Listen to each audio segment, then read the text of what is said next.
guys, it's me, Animat. Now, as you may know, 2010 was a big year for animation. There were so many great films released that they really made a big impact when they were released in theaters. There was Despicable Me, The Illusionist, Megamind, Tangled, How to Train Your Dragon, Toy Story 3, and so much more. But what I really want to talk about now is the Annie Awards. Now, many of you know it as the highest achievement to earn in the animation industry. Now, this is more like the Golden Globes or the Oscars for animated films, TV shows, or whatever. And it's been out there for a while. I mean, I think it's more than 35 years that it first started. But when they have been handed out on February 5th, 2011, things are starting to look really suspicious. Now, I'm going to start off by counting how many nominations that the different animation studios had. Why am I doing this? Well, you'll see that something won't sound right. Also, keep in mind that I'm going to mix everything that's in their name, like all the nominations for movies, TV shows, shorts, whatever. Now, I'm going to start off with DreamWorks Animation. They have a total of 39 nominations. Now, you may think that with 24 different categories, and in each category there's about 5 or 4 nominations, having just 39 is pretty good. Well, wait till you hear this. Now, let's move on to Disney. You may think that 2010 was Disney's big year, since they released 2 amazing animated films, which are Tangled and Toy Story 3, and even have Phineas and Ferb to help them out on TV. Now, with all those projects, you know how many nominations they've earned? 7. 7 nominations in total.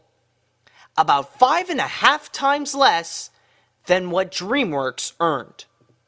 This is not right. Just to let you know, I'm not saying that as a Disney fan. If it were Disney with 39 and DreamWorks with 7, I'd have the same suspicion. So I'm looking at this more as an animation fan.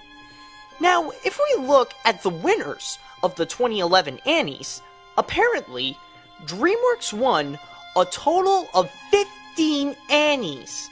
Remember that there are only 24 categories, so pretty much, DreamWorks won more than half of everything in the Annies.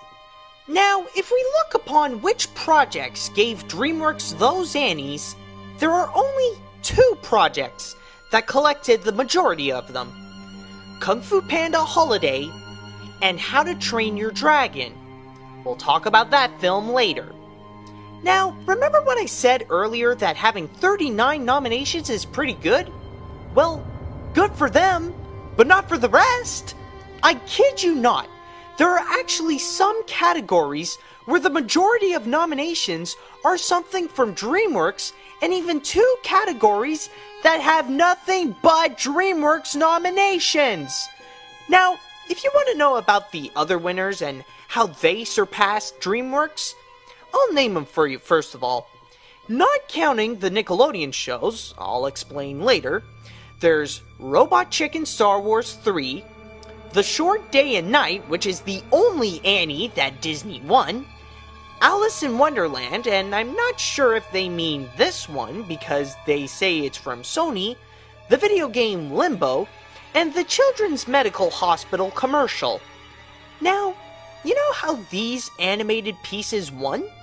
It's because in the categories they're in, there's nothing DreamWorks, or unless Limbo or the Children's Medical Hospital commercial have something to do with the company.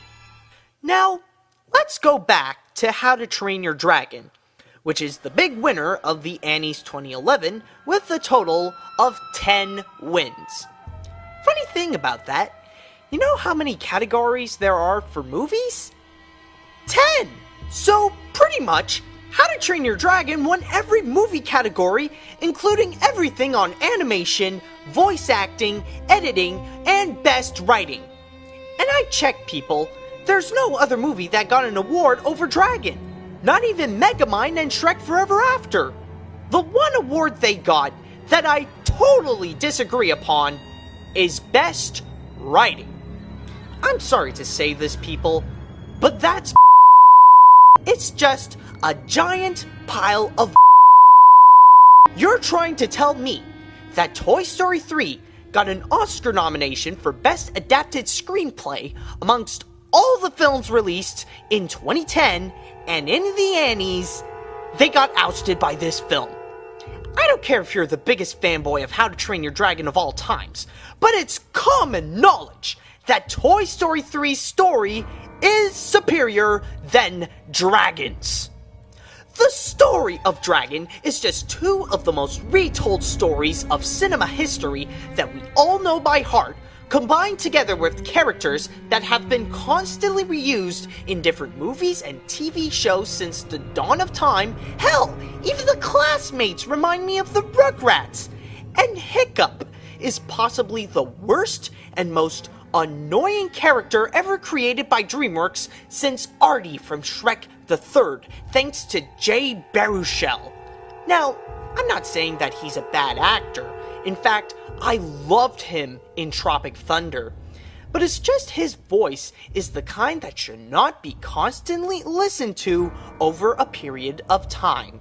And in here, he talks throughout the whole movie, which almost made my head explode.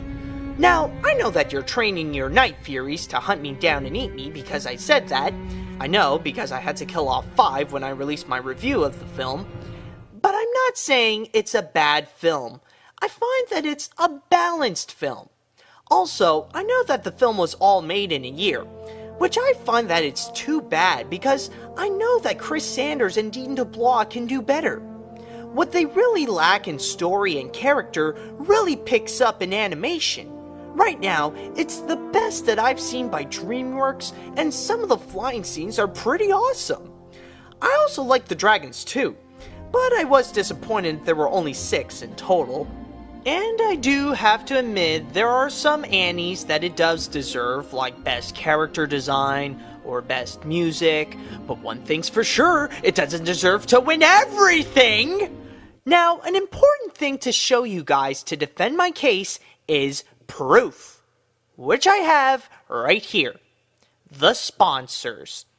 In the Annie Awards, they have 3 different places of sponsors for animation studios that work on TV or movies like Fox or Illuminations Entertainment, depending on how much they funded to the show. There's bronze, silver, and gold.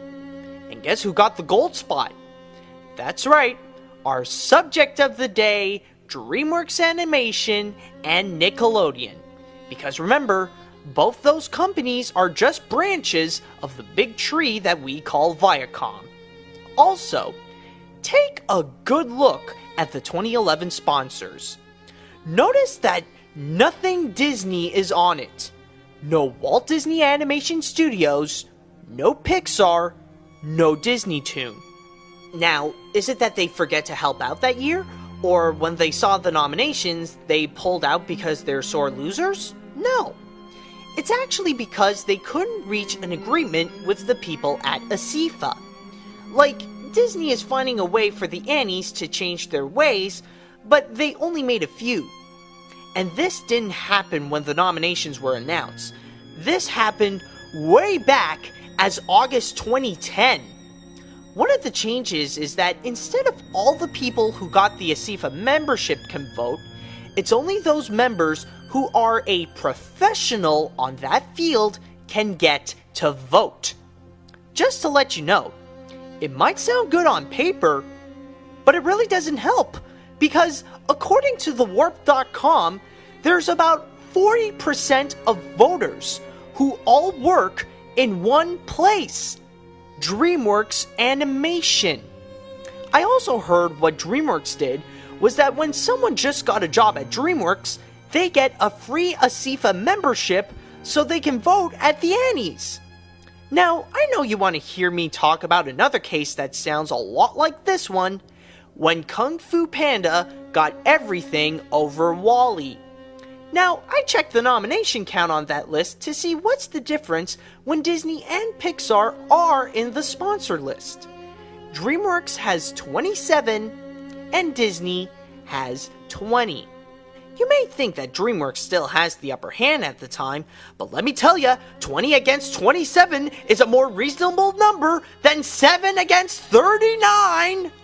To me, this is just despicable, because this case is not the first time that the ASIFA had to face that controversy, and it proves that they just don't know how to run or even make an awards show. Like, the only awards that they give out where the person actually deserves it are the special awards, like the Winsor McKay Award or the Oob Iwerks Award.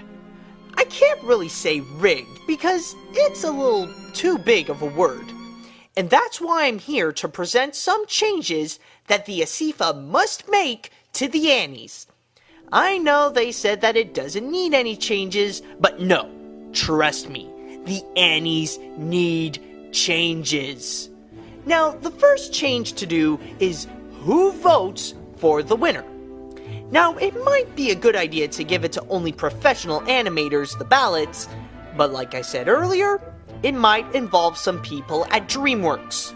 So you need to give the ballots to the animation fans like you or me, film critics or historians who know more about animation, and most importantly, animation legends that didn't release a film or a show that year.